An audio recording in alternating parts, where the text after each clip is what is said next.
अस्सलाम वालेकुम।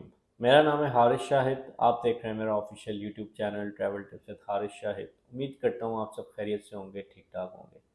बहुत सारे लोगों के मैसेजेस आते हैं, ईमेल्स आती हैं, इंस्टाग्राम पे मैसेजेस आते हैं कि यार हमें जो है वो किसी बड़े कंट्री का वीज़ा अप्लाई करना है। America, Europe, Canada, UK, Australia, इन कंट्रीज़ में हम जाना चाहते हैं। अगर हम इन कंट्रीज़ के रिफ्यूजल्स की बात करें तो तकरीबन 70 to 80% जो है वो इन कंट्रीज़ में रिफ्यूजल्स आ जाती हैं पाकिस्तानी पासपोर्ट पर। आज की जो वीडियो है वो बहुत ज़्यादा इंपॉर्टेंट है। देखिए, मैं अक्सर ये बात नहीं करता, लेकिन आज मैं ये बात ज़रूर करूँगा कि ये वीडियो आपने स्टेप बाय स्टेप देखनी है। अगर तो आप चाहते हैं कि आप अमेरिका चले जाएँ, कनाडा चले जाएँ, यूरोप चले जाएँ, किसी बड़े कंट्री में जाना चाहते हैं, तो आपने ये 5-6 मिनट की वीडियो पूरी देखनी है ताकि आपको तमाम तरह चीज़ें समझ आ जाएँ। अगर तो आपने स्किप करनी है, तो फिर भाई मैं अभी से ही आपको कहूँगा कि आप स्किप कर दें, वीडियो देखें ही ना।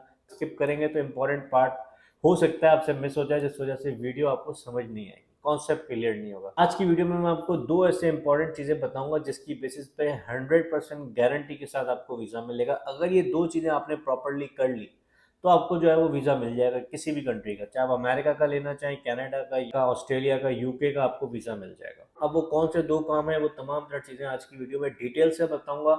स्टेप बाय स्टेप पूरा वीडियो को आपने कंप्लीटली देखना है। पर नहीं है तो सब्सक्राइब लाजमी कर दीजिएगा और बेल आइकन को भी प्रेस कर दीजिएगा। 2026 में आ चुके हैं। अगर हम अपने पाकिस्तानी पासपोर्ट की बात करें, तो हमारा पासपोर्ट कोई इतना ज़्यादा स्ट्रॉन्ग नहीं है कि हमें हर कंट्री जो है वो वीज़ा प्रोवाइड करे। और ख़ास तौर पर फ्रेश पासपोर्ट पे बहुत सारे लोगों का एक माइंडसेट बना हुआ है कि यार फ्रेश पासपोर्ट पे हम वीज़ा अप्लाई करेंगे। बहुत सारी आपको वीडियोस मिलेंगी यूट्यूब पर। एजेंट्स हैं जो कहते हैं कि भाई फ्रेश पासपोर्ट पे जो है वो यूरोप का वीज़ा लगा दिया हमने, हमने जो है वो कनाडा का वीज़ा लगा दिया, हमने जो है वो अमेरिका का वीज़ा लगा दिया।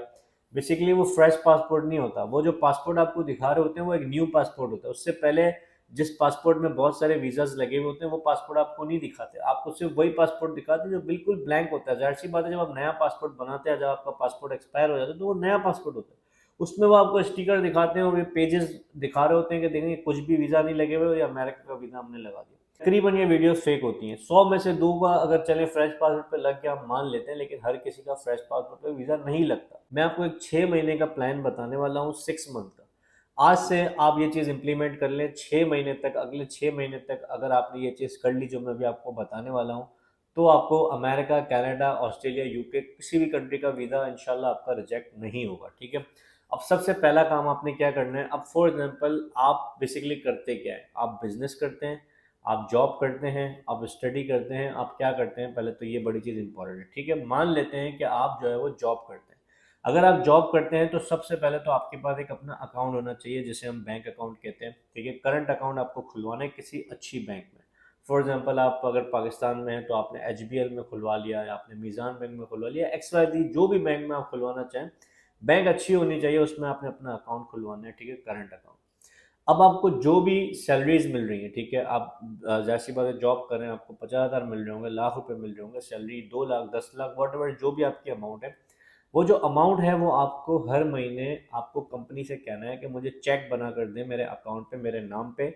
या तो चेक के सूरत में आपने वो पेमेंट रिसीव करनी है, तो डायरेक्टली आपके अकाउंट में कंपनी से ट्रांसफ़र हो जाए, जो जिस भी कंपनी में आप काम कर रहे हैं। तो जब वो अकाउंट में आपके ट्रांसफ़र होती है पेमेंट, तो बेसिकली आपका बैंक अकाउंट मेंटेन होता है। कंपनी से सैलरी आपके अकाउंट में आएगी तो आपकी बैंक स्टेटमेंट मेंटेन होगी। इसके साथ जो भी आप एक्सपेंसेस कर रहे हैं, किसी भी किस्म का आप एक्सपेंस कर रहे हैं, आप शॉपिंग करते हैं, आप कोई बिल पे करते हैं, आप कोशिश करें कि आप जो है वो अपने बैंक अकाउंट से करें, ताकि आपका स्टेटमेंट जो है वो मेंटेन हो। आपको कम से कम लास्ट 6 मंथ तक, यानी कि 6 महीने तक अपनी बैंक स्टेटमेंट को मेंटेन करना है। जो भी ट्रांजेक्शन करनी है वो आपने जो है वो बैंक स्टेटमेंट से करनी है। दूसरी एक इम्पॉर्टेंट चीज़ ये है कि आप अपने आप को, अगर आप टैक्स फाइल नहीं करते थे, तो आप जो है वो फाइलर बन जाएँ, आप जो है वो टैक्स फाइल करें। देखिए, जो भी आपकी सैलरी की अमाउंट है उसमें मिनिमम जो है वो आपका एक टैक्स बनता है, वो आप पे करें। आप एक व्हाइट कॉलर शहरी कहलाएँगे, आपका टैक्स फाइल होगा प्रॉपर्ली। याद रखें, जब वीज़ा ऑफिसर के सामने ये चीज़ें जाती हैं कि आप प्रॉपर्ली टैक्स पे करते हैं, आपकी जो है वो बैंक स्टेटमेंट अच्छी है, आपकी ट्रांज़ैक्शंस अच्छी हैं, हर महीने आपके अकाउंट में जो है वो सैलरी आ रही है, जेन्युइनली ये चीज़ प्रूव हो जाती है, तो आपके चांसेस जो है वो हाई हो जाते हैं। इसी के साथ-साथ अगर आप बिज़नेस करते हैं तो आपको 2 तरह की बैंक स्टेटमेंट मेंटेन करनी पड़ती हैं।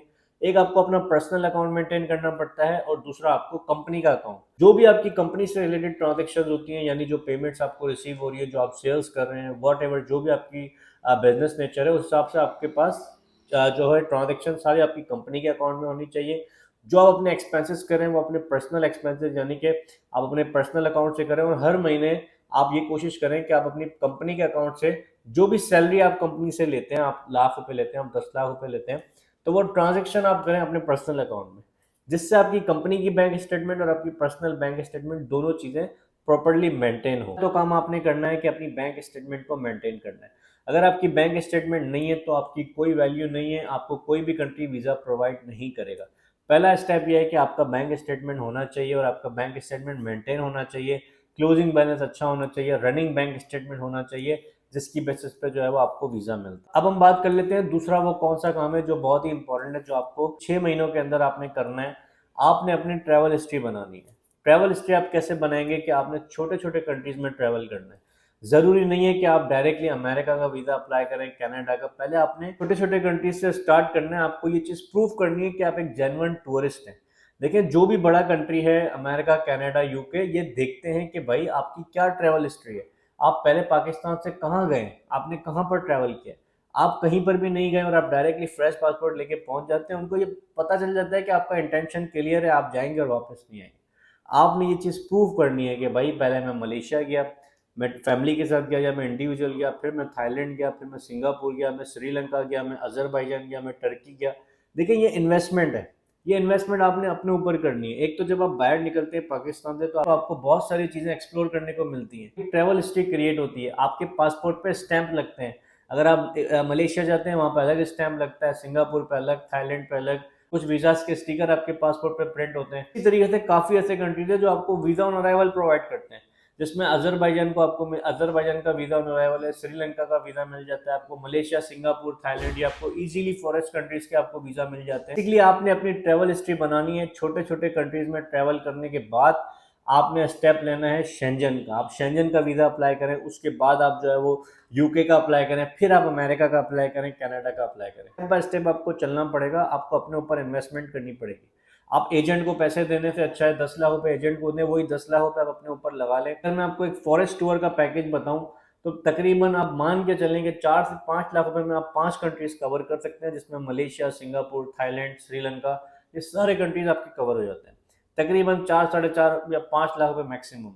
तो कहने का मकसद ये है कि जब तक आप अपनी ट्रैवल हिस्ट्री नहीं बने, आप डायरेक्टली जंप करेंगे, आप डायरेक्टली बड़े बड़े कंट्रीज के लिए अप्लाई करेंगे। देखिए, जब एक कंट्री आपका वीज़ा रिजेक्ट करता है तो सिर्फ वो एक रिजेक्शन नहीं होती, वो आपकी प्रोफाइल भी खराब होती है। बाकी कंट्रीज को भी पता चलता है कि भाई इस कंट्री ने इसको वीज़ा नहीं प्रोवाइड किया। याद रखें कि आपका पासपोर्ट बहुत ही कीमती है। पासपोर्ट को रिस्क लेके बिला वजह के खराब ना करें। अपनी ट्रैवल हिस्ट्री बनाएं, अपनी बैंक स्टेटमेंट को मेंटेन करनी है। 2 काम आप कर लें, 6 महीने के अंदर आपने ये दोनों चीज़ें करनी है। लास्ट 6 मंथ की आपको बैंक स्टेटमेंट चाहिए और आपने ट्रैवल हिस्ट्री बनानी है। कम से कम 5 से 6 कंट्रीज की आपके पास ट्रैवल हिस्ट्री होनी चाहिए। मैं आपको बता रहा हूँ कि आपको बड़े बड़े कंट्रीज का वीज़ा मिलेगा। अगर आपको कोई कन्फ्यूजन है, आपको एक्सपर्ट एडवाइस चाहिए, तो आप डायरेक्टली 1-on-1 मुझसे अपॉइंटमेंट बुक करके बात कर सकते हैं। ये मेंटोगा का लिंक आपको नज़र आ रहा होगा। इसके अलावा अगर आपका कोई सवाल है, टेक्निकल सवाल है, कोई क्वेश्चन है, तो आप हमारी टीम से इंस्टाग्राम पे, व्हाट्सएप पे रब्ता कर सकते हैं। इसके अलावा कोई कंफ्यूजन है तो कमेंट भी कर ले, मैं आपको कमेंट पे भी कोशिश करके रिप्लाई कर दूंगा। वीडियो अच्छी लगी हो तो लाइक कर दीजिएगा, चैनल पर नहीं हो तो सब्सक्राइब कर दीजिएगा, बेल आइकन को भी प्रेस कर दीजिएगा, ताकि आने वाली ऐसी तमाम इन्फॉर्मेशन अब तक टाइमली पहुंचती रहें।